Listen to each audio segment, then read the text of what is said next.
Hi, this is Daniel Hartz, host of the Sustainability Matters Today podcast. We have some exciting news. On June 22nd, we'll be changing the name of our podcast from Sustainability Matters Today to Sustainability Champions. The reason for the change is because the new name Sustainability Champions better captures what we're going for, highlighting the people, ideas, and innovations that are protecting and healing the planet. Thank you for your support and interest in our work so far. We look forward to producing high-quality podcast episodes and social media materials under the new name Sustainability Champions. Please join us in showcasing these incredible individuals and the great work they're doing. By the way, do you know a sustainability champion you'd like to nominate to be on the podcast? Reach out to me at daniel@sustainabilitychampions.com to let me know. Thank you very much. Now back to your regularly scheduled podcast.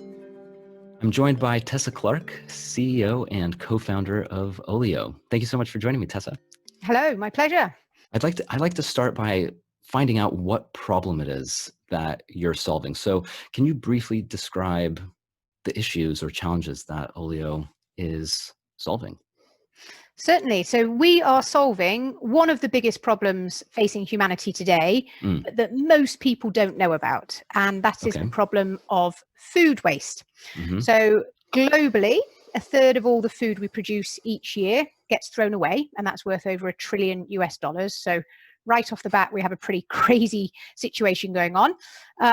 Alongside that, we have 800 million people who go to bed hungry every night, who could be fed on a quarter of the food that we waste in the Western world. And then, as if all of that weren't bad enough, food waste is nothing short of environmentally devastating. So if it were to be a country, food waste would be the third largest source of greenhouse gas emissions after the USA and China. And half of all food waste takes place in the home. So OLIO is specifically tackling half of that problem, which is the food that's being thrown away every single day in millions of households all across the UK and across the world. So the $1 trillion, which is, I mean, I can't really fathom a trillion. It's, no, me neither. That's 1,000 billions. So what you're saying is that $500 billion worth of food is thrown away at home. So what I'm saying, so it varies from country to country. Right. So yes, I think it's about 1.2 or $1.2 trillion worth of food is thrown away each year.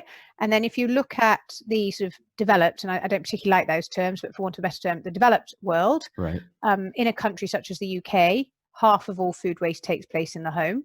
And that's in comparison to only 2% of all food waste takes place at a retail store level. Right. And then the rest takes place up the supply chain. In the developing world, it's almost the other way round. So actually, there's very little food waste takes place in the home, and much more of it takes place up the supply chain. I see. And like you said, I mean, there's three big things here. Number one is just the sheer waste of it from an economic standpoint. Then there is the fact that we have almost 1 billion people, 800 million, who don't have food, and they don't even need all of that that's being wasted to feed everyone. And then finally, the environment, which so there's a lot of problems there. And I saw that you had written that it takes a landmass larger than China to grow the food each year that is ultimately never eaten. Yes. So the amount of farmland it takes to grow that $1 trillion worth of food is bigger than China. Yeah, and it's absolutely crazy, because it's not just that land that is wasted, but if you think of what happened to enable that land to be used for agriculture, right? We have deforested that land. We have displaced indigenous populations. We have almost certainly driven species to extinction. Then a quarter of all of humanity's fresh water that is used every year is used to grow food that is never eaten. And then that food goes on a crazy long supply chain. So all the packaging and the manufacturing and distribution and refrigeration, just the whole end-to-end supply chain of producing the food that we all eat every day is incredibly resource intensive. And that was why I said sort of food waste is one of the biggest problems facing humanity today, but we don't realize it because we might see a banana or an apple and not think much of it. Yeah. But the reality is that hundreds of liters of water, for example, have gone into producing a single item of food. Yeah. It's hard to really picture it when you're just holding it or eating it. Exactly. So what exactly is it? I mean, we were talking earlier how we're all about positivity here and focusing on solutions. So what does OLIO do to solve this issue? So to the positivity piece, you could either be very depressed about the fact that we are half of that horrific problem I've outlined, or you can be extremely excited and think, well, hang on a minute, if we can solve that, then we've solved half the problem of food waste. And that's what OLIO is doing. So essentially, we're an app that connects people who have food they don't want or need with their neighbours living nearby who would like it. So let's sort of make that real. Let's imagine you're going away this weekend, or you're going on holiday, you've overcatered for a party, you've received an unwanted food gift, you're a keen gardener, you're working late, for whatever reason you have some food you don't want or need, you simply snap a photo of it and add it to the OLIO app. Neighbours living nearby then get an alert letting them know something new has been added near them. They can then browse the listings, request what they want, and then they pop round and pick it up. So it really is about sort of connecting two people who live in the same community to share rather than to throw things in the bin. So interesting, because it reminds me of a lot of the sustainability solutions, not all, but a lot of them are really about going back to our roots. This is, we've gone so far in terms of being technologically advanced and doing really cool things, whether it's traveling to space or, being able to have this kind of conversation. And yet what you're ultimately doing is just bringing the community back. It's all about going local again and sharing and finding out what others have and don't have. And for sure. I mean, we've had some people say that we're a bit like this sort of 21st century version of the cup of sugar. Right, exactly, yeah.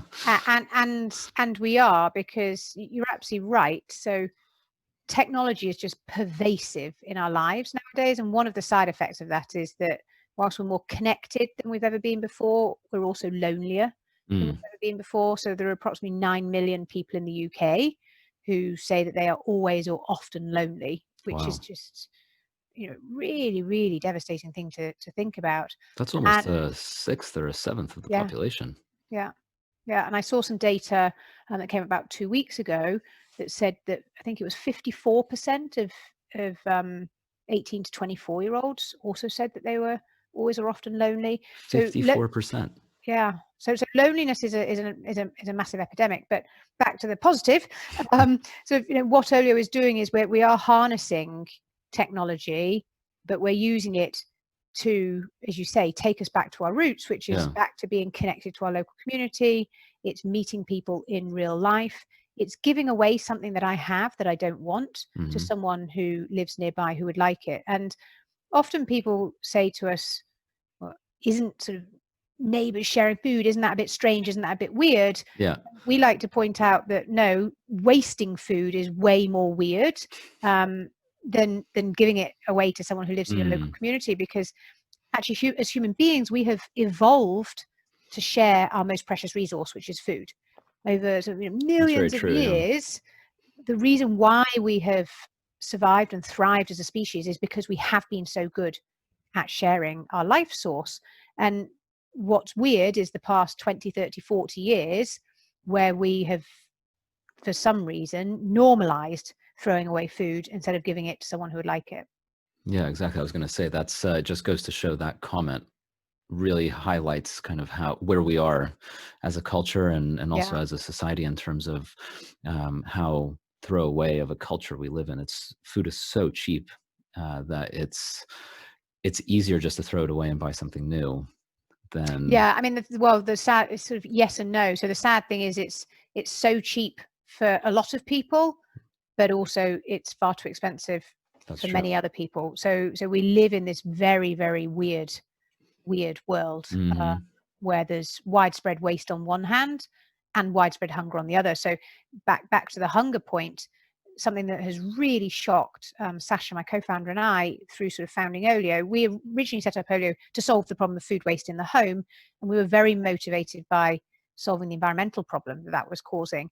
what we had no clue about was just how many hungry people there are in the UK, in a supposedly sort of developed country. So we have discovered and sort of looked into the data around this, and in the UK there are 8.4 million people living in food poverty, which is approximately equivalent to the size of the population of London, and 1 in 2 of those people are living in severe food poverty. So we are in this very, very strange, sort of bizarre world where we have widespread waste and we have widespread hunger, and they coexist. And our solution is really focusing on the power of community to help solve that. Community plus technology can really solve both the environmental problem and the social problem of food waste and hunger. It is a really weird problem, actually. Now that you're like, we're digging into it. I mean, I've never even considered that. There is so much food waste, and yet there's so many people who can't eat, or who don't have enough to eat. And that was actually one thing I was thinking of as I was playing around with the app, and I signed up and took a look at it, and I was shocked to see how many people just in my little area. It says 2 kilometer radius, but it can't show 2 kilometers because it caps it at 50 people near me, and it's like literally 3 streets, including the one I live on, which was just unbelievable. But I was wondering actually how many of the OLIO users are people who live in food poverty. And I was thinking that would be such an easy way for them to ensure that they can have enough to eat. I mean, they don't necessarily get to pick exactly what they want, but there are so many people giving food away that surely they could have enough of a diverse kind of diet based on that alone. Yeah, for sure. So the nice thing about OLIO is that we've always positioned OLIO as being for everybody, because if we want to solve this problem of food waste at scale, then everybody has to get involved. Right. And our user base is very reflective of everybody. So there are people using OLIO who it's providing a really important support line for them in terms of helping to put food on the table. And similarly, there's lots of people who aren't in that situation. But the thing that's really, really important for everybody to understand is that the problem of food waste is even bigger than the problem of hunger. So actually, sort of people who are hungry or living in food poverty, them sort of picking up all the food on OLIO is not going to solve the problem of food waste, because we waste so much food. And also it's really, really important that everybody has access to OLIO, and that there's no stigma attached to using OLIO. So OLIO really is just about modern, mainstream, everyday, sustainable living. It's about common sense, not charity, for example. And that's really, really important for us to sort of continue to position ourselves in that way, which is the reality, because we have people from all walks of life and all social classes using OLIO. And the most important thing is that edible food doesn't go to waste. Yeah. And what we're really thrilled about is just how strong the demand for the food on OLIO is. So a lot of people might be sort of sat in their homes thinking, well, who on earth would want my head of broccoli, or this sort of tin of soup I don't like, or those tea bags that I experimented with and they're sort of not quite to my taste. And what we have to keep on reminding people of and reassuring them is that there is no shortage of people who want to pop round, get out the house and come and pick up your food from you. And that's reflecting the fact that half of all the food added to the app is requested in under 1 hour. Wow. Which is, it's just amazing. And certainly if you're kind of in a really densely populated area, then you can often put stuff on the app and it's being requested in minutes. And that's a really, really amazing experience if you're the person giving something away. And equally, if you're someone who's looking to access free food, then OLIO is an amazing place to do that. Although I should say that in addition to food, we also have a non-food section on the app as well. Right. So people are using OLIO to make sure that any resource that they have in their home that's not being used isn't going to waste. So people are giving away toiletries, for example, like most people have a drawer or a shelf or a box or something of toiletries kind of gathering dust. Maybe it's those small samples from a hotel or some bath bombs that someone keeps on giving them for Christmas. Absolutely. So people are giving away toiletries and cosmetics and kitchen appliances and books and clothes and toys, just all with that sort of same principle and philosophy, which is if you're not using it, give it to someone who would like to use it. Yeah, I think I'm just looking at I'm just looking at the app right now, and I mean, some of the things here are quite, I mean, you have a large suitcase, 20 empty egg cartons, a bag of bubble wrap, a salad spinner. I mean, the list goes. That's the non-food, and food. Yeah. It's more of, I suppose, what you would expect, I guess, is bread rolls or a sourdough loaf, cake slices. But it is amazing, and so it really is, in terms of being requested, and you said, people pop around to your house to pick it up. So, I mean, does that work exactly the way you just described it? I take a photo of my food, and then I guess I write a little description of it. Yep. So you take a photo of your food, you write a short description, you add it to the app. Yeah. A really important point to make is that it's up to you to set sort of the pickup location, which could be your home or your workplace or a coffee street or a pub on the corner. But also the app doesn't know sort of your address. And we just show the approximate pickup location. People generally, you will have more than one person request what you add to the app, and you can then look at their profiles, so you can see what their star rating is, you can see how many other people they've shared with, you can see their responsiveness, and you can get a sort of a deeper understanding of who's requesting your items, and then you can select to share with whoever you want, and then you then disclose the pickup address once you've decided who you want to share with. Yeah, that makes sense. I mean, that's kind of the first thing I think I would imagine that goes past a lot of people's minds. It certainly went through mine, is just kind of the safety element of it. So the fact that you can disclose the address, or you can just pick a completely public space. I'm really curious now, how often do you personally use it? Me? Yeah. So I am almost always using it to give stuff away. For me, I'm generally using it actually for non-food items, because so I'm a farmer's daughter. I hate food waste, and so I've kind of always lived my life taking all sorts of wild, crazy steps to make sure I don't waste food. So I don't generally have much food to share. Although, for example, we've got Easter coming up. I know my kids are going to get way more Easter eggs than should be consumed by a 5-year-old and a 7-year-old.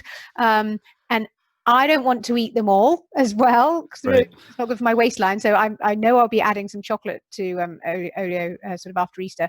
But I am generally using it to give away sort of non-food items, because it's just amazing. Like, I will go to events and people will give me a T-shirt or a notebook or stuff that kind of I don't want or I don't need. And I just find that I have things sort of in my house that I just don't want or need, and I just think there's no point in me keeping the world's precious resources trapped in my home when it could be in someone else's home when they're really using it and appreciating it. Yeah, or worse yet, you declutter by throwing away, and then it's just gone into landfill. Or exactly. So I generally, kind of on average, I'm using the app about once a week, and that's also really important.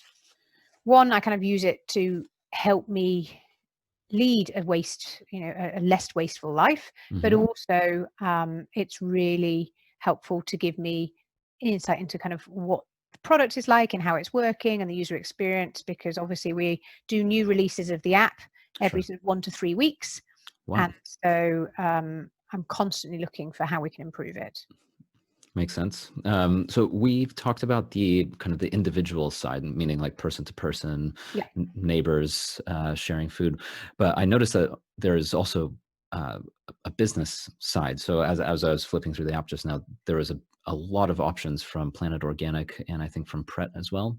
Yes. Actually, I saw Eurostar stuff, which is so cool. So how does the business side work? Yeah, so it's really interesting. The business side came about really through a bit of an early conundrum we had, which was that we found that the early adopters of OLIO were people who hated food waste. Therefore, they didn't generate any food waste. Therefore, they had nothing to give away. And I think we had also somewhat naively hoped, we had asked a couple of sort of local businesses. So we first sort of piloted OLIO in 5 small postcodes of North London. And we had asked some local cafes and bakeries and stuff to use OLIO because we had thought, wow, they'll be super thrilled to have people coming, new customers coming into their store to pick up this food at the end of the day. And they might, obviously buy other things as well. It'd be great for business. But that didn't happen because those businesses were just way too busy dealing with their course of day-to-day operations. And so what we thought was, well, hang on a minute, why don't we take those early adopters who hate food waste, don't generate food waste, but have spare time, with the businesses that generate an enormous amount of food waste but don't have any time, and let's match them up together. So that was when we developed our Food Waste Heroes program. And so essentially what that is, we've now got 7,000 people who are trained up on our food safety management system. And that's incredible. Hundreds of people are kind of getting trained up every week. And once you're trained up, you can then go onto our system and look and see what stores are active on OLIO near you, and you choose a collection slot. And so today is Wednesday night, and let's imagine, so you're right, Pret a Manger is one of our largest partners, and let's imagine that I'm on Wednesday night's collection slot. So I will kind of pop out of my house across the road. I'll go to my Pret a Manger, show my OLIO ID that shows that I'm the person on that night's collection slot. I will pick up all of their unsold food. I then take it home. I add it to the app. Within minutes, my OLIO neighbours are requesting that food, and minutes later they pop around my house and they've picked it up. And so that food goes from being considered essentially a waste stream in the store to 1 to 2 hours later, fully redistributed into the homes of the local community. And that's just really, really important, because I think finally businesses are realising it's just wrong to throw away perfectly good food every single day when there are people living in the local community who want it or maybe even need it. Yeah. And so it basically takes the it's basically, so the individual, the person to person model is the fundamental, is the base. Yeah. And essentially what the Food Waste Heroes are doing is taking it from these businesses and then putting it back into the individual. Correct. Yeah, you're absolutely right. So all the sharing takes place on OLIO as neighbour to neighbour. And in roughly half of the instances, I'm sharing stuff that was already in my home. And in roughly half the instances is the Food Waste Hero program. I'm popping out the house, going and grabbing some unsold food from a local business, and then bringing it home to my house and adding it to the app. And the whole thing is free. I mean, I don't, if I'm going to go pick up something from a neighbor, I'm not paying them for it. Yeah, no, you're not. So all the food and also non-food items are given away for free on OLIO, and that's kind of super important part of the OLIO experience. It's in our DNA. We make money, though, through charging the businesses for the service we provide to enable them to have zero food waste stores. So at the moment, they're charging a waste contractor to take that food off to landfill, or maybe at best to anaerobic digestion. Instead, they now pay us to make sure that food is eaten in the local community.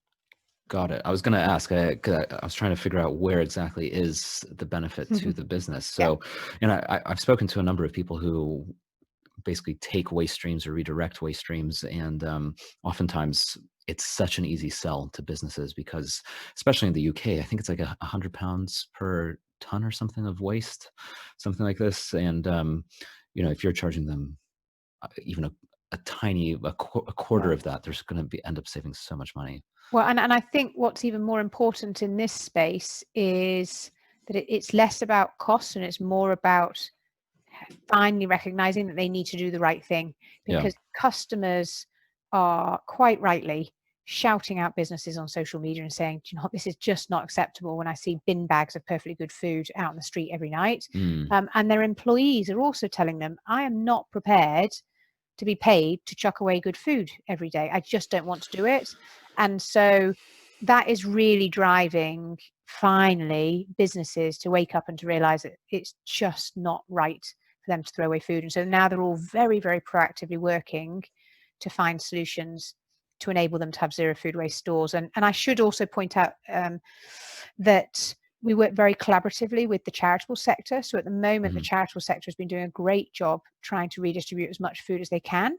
But the charitable sector right now is only absorbing about 5% of the surplus food from the retail and manufacturing industries.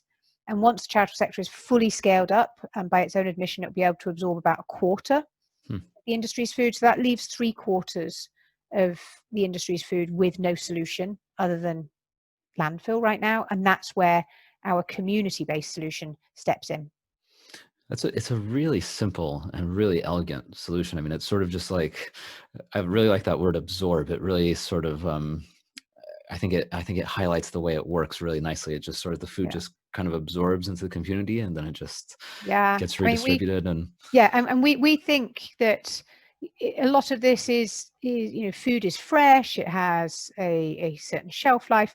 It makes no sense to be sort of shipping that food great distance away to try and sort of redistribute it. It just makes sense to reabsorb it into that local community. And we have such sort of mixed communities that people from all walks of life are getting to benefit from that. Yeah, I mean, there's plenty of stores selling food in every single little micro community across, I would say across the world, probably. Yeah. It would be fair to say. So speaking of the world, where is OLIO available? So OLIO is available across the whole world. We've had 1.8 million people join us so far, which is amazing. That's incredible. When did OLIO start? We made the app available across the UK 4 years ago. And 4 years later, 1.8 million users. Yes. And then roughly 3/4 of them are in the UK, and then a quarter of them are overseas. And we've actually had food not just added to the app, but added to the app and successfully picked up in 49 countries so far. Amazing. And what's amazing about that and how we've achieved that is really all thanks to our ambassadors. So we have 45,000 people have reached out to offer to help spread the word about OLIO in their local community. And we provide about sort of 15% of those people take physical marketing materials, so posters, letters, flyers, things that they can use to help spread the word about OLIO in their local community. And then the remainder kind of go on a digital path where we give them lots of content to share online and through social media. And it's that model really of just these passionate people who just say, I want OLIO to exist in my local community. I want to be able to use it. I want to play my part of solving this problem. Those incredible people have really driven OLIO's growth across the UK, but also across the world. And so we have food being sort of actively shared, thousands of items each week in countries as diverse as Singapore and Sweden and Mexico, the Channel Islands, the West Coast of America. So yeah, it's really exciting. How cool is that? I mean, that must be just amazing. I just as watching this idea flourish and thrive, and just people coming to you saying, please, can I help? Yeah. This is a cause I believe in so much that. Yeah, it's been a really, I think it's very, as we were talking about earlier on, it can be very easy to feel quite full of pessimism and doom and gloom at the current state of affairs in the world. Yeah. But a number of times I've had people say to me, and I've experienced this as well, OLIO has restored my faith in humanity. Amazing. Because you just see all these beautiful kind of human connections that are taking place on thousands of doorsteps across the world. And through those connections, just amazing things are happening, including sort of incredible friendships being formed. We've had fairly recently, for example, two totally separately from one another, two community gardens set up via OLIO. So groups of people who've been sharing food via the app in their own local community, then got together, created their own community garden. They're now sharing the surplus crops back with the rest of the community kind of via the app. And I met someone I gave something away to the other day. She said, I met my best friend through OLIO, and I'm going to Moscow to meet her next week. And it was just like, wow, that's amazing that someone's found their best friend by the OLIO app and they're going to Moscow. Man. It really is just the power of kind of really empowering other people and bringing them together, and amazing things happen. That's incredible. I mean, that's like an unintended consequence. Yeah, I would imagine. That's the sort of stuff that you can't plan for. We certainly didn't imagine that when Sasha and I first sort of brought Olio to life. So yeah, and it makes sense. If you think about these, especially the people who are starting it, they're very passionate. There's a reason why they're doing it. So yeah, I can definitely see them. People finding like-minded individuals and just saying, "Wow, this is so cool that you're into this as well." And yeah, exactly. How much have you redistributed so far? Do you have any stats on that? I do, yes. So we have had over 3.5 million portions of food have been shared by Olio. And what we're super proud of is the environmental impact of that. Yeah. So that is equivalent to taking 10 million car miles off the road. And also we have saved over 500 million litres of water. And what's really, really exciting is we're doing sort of 0.001% of our full potential, and already we've taken 10 million car miles off the road and saved half a billion litres of water. So just think what we can do when we move from a couple of million people to 20 million to 200 million people to 2 billion people all sharing food. Then we can have a massive impact, and we can really play a significant role in helping to mitigate the worst effects of the climate crisis. Yeah, and what's really cool about the way these kind of things grow is that the more people use it, the faster it grows. It gets. Yeah, for sure. Because it is a community thing, and people start talking, and yeah, that's incredible. One question that I wanted to ask earlier was you mentioned that 50% of the food that's posted, especially in densely populated areas, is requested within 1 hour. What about the remainder of the food? Is there ever a circumstance where stuff just doesn't get picked up and then it really does go bad and it's not edible anymore? Yeah, so that 50% stat actually wasn't just for dense areas. That is Olio's global stat. So half that's on of all, average. Yeah, exactly. So half of all the food added to the app is requested in under an hour. And again, our global figure in terms of the sort of success rate is that over 80% of all the food added to the app is picked up. But of course, there are examples of people where they're adding food to the app in Russia, for example, or some small town in the UK where there aren't yet that many other people using the app, and things aren't getting picked up, sadly. But obviously, as we continue to grow, then we call that our pick up arrange rate. Our pick up arrange rate is going up and up and up. Cool. Well, 80%, I would say, is very high. It is, yes. That's really good. I imagine there's probably a point where it'll probably get to 99% once you have the infrastructure there. So what are the next steps? How do you get from 1.8 million to 1.8 billion? Excellent question, and something that definitely keeps us awake at night. So we have set ourselves a goal, which might sound wild and crazy, but those are the kinds of goals that we need. Yeah, it needs to be. So our goal is we want 1 billion people using Olio within the next 10 years, quite simply because if humanity is to stand any chance whatsoever of mitigating the worst effects of the climate crisis, we have to solve the problem of food waste at scale, and we need to do it sort of yesterday. Because food waste being the third largest source of greenhouse gas emissions if it were to be a country. And also if you look at Project Drawdown, which you might have heard of and your listeners might have done, which was essentially a piece of work which said, let's stack rank the top 100 solutions to the climate crisis. And in position number 3 was reducing food waste. So it really is one of the highest impact things that we can do actually as individuals.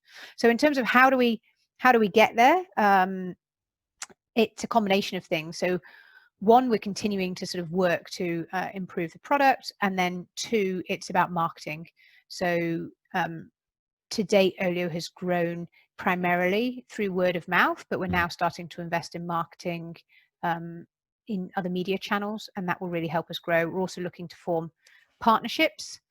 And then in terms of sort of the product itself, we are going to be really expanding the remit of Olio over the next couple of months and make it about much more than just sharing food and other household items. And really, we want to help people lead sort of what we're calling a planet-friendly life more broadly, and helping to guide people on the journey that we all need to go on to reduce our impact on the planet. And so we'll be developing kind of a lot of content around helping people to do that.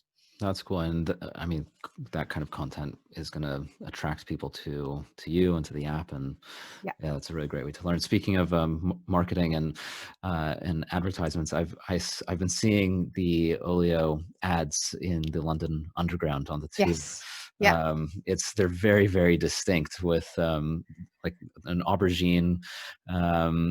I think it's on your website that says when did sharing food become weirder than wasting it? And it's that's what you were saying earlier. And they're very distinct. That is what we were aiming for. We thought, we cannot be shy and retiring about this. We need to really sort of try and get cut through and call a spade as well. And because I think just a lot of people have no idea about how much food is wasted, and specifically they have no idea how much food is wasted in the home, because I think it's very easy. Most people assume that the majority of food waste takes place at a store level. Yeah. And so it's really counterintuitive when we're trying to explain to people, well, actually, no, stores are 2% of food waste and we're half, and people kind of go, huh? And the only way I can describe why that is because there's 28 million households in the UK throwing away just under a quarter of their weekly shop in comparison to 10 or 15,000 supermarkets throwing away perhaps half a percentage point. Mm-hmm. So, and it's too easy, I think, to be in your home and to throw 2 bananas in the bin and think, well, what difference does this make? But there's another 28 million households doing that same week. And so that's how we very quickly become half the problem. But as we like to see it, we can also be half the solution if we just start to change those behaviors and habits. And if we start to do it at scale, then we can have a really, really massive transformative impact. It actually seems like we can be more than half the solution, because it's not just individual food waste, but with the business side, I mean, we're taking all of that as well. Yeah, exactly. So that really increases that. So I mean, this is incredible. I absolutely love it. I love the simplicity of it, the elegance of it. One question I always like to ask, more as inspiration, because the work you're doing is incredible, and I think the impact you're making with your work is already substantial, and it clearly will become massive. So aside from OLIO and everything that you're doing there, what do you do personally, like on a day-to-day basis, to be environmentally friendly? Well, that is a great question. Thank you. So, and something I could talk for hours about, but I'll try and keep it brief. What I can say is that for the past sort of 3 years, myself and my family, so my husband, and I've got now a 5-year-old and a 7-year-old, we have been on a journey, that's the best way to describe it, to try and dramatically reduce the amount that we waste and our carbon footprint. And I can remember so vividly when I, through working with OLIO, once you start seeing waste, you kind of almost can't unsee it, and you suddenly see it absolutely everywhere.